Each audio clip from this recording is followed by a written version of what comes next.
काही म्हणू शकतात, पण हा प्रश्न जो आहे हा सर्वोच्च न्यायालयाच्या विचाराधीन आहे.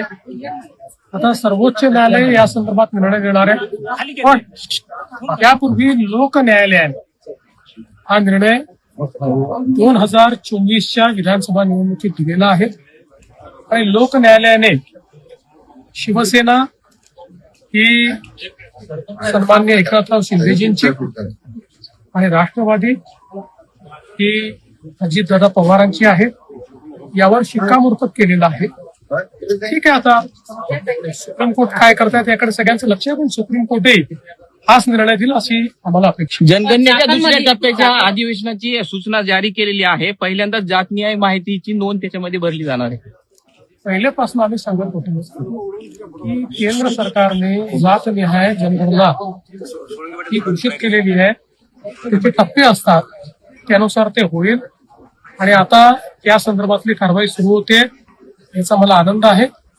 एक खूप मोठी मागणी अनेक वर्षांपासून होती, कुठल्याही सरकारने कधीच ती मान्य केली नाही, पण मोदी सरकारने ती मान्य केली, त्याबद्दल मी मोदी सरकारचे मनापासून आभार मानतो. चाकणमधल्या 20 कंपन्या प्रकरणी शरद पवार साहेब आज प्रत्यक्ष पाहणी दौरा करतायत आणि त्यांनी ट्विट सुद्धा केलेलं होतं.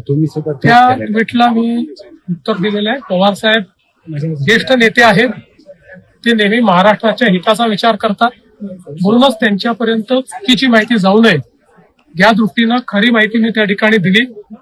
सर्वात जास्त कंपन्या महाराष्ट्रात सुरू झालेल्या आहेत, सर्वात जास्त फंक्शनल कंपन्या महाराष्ट्रात आहेत.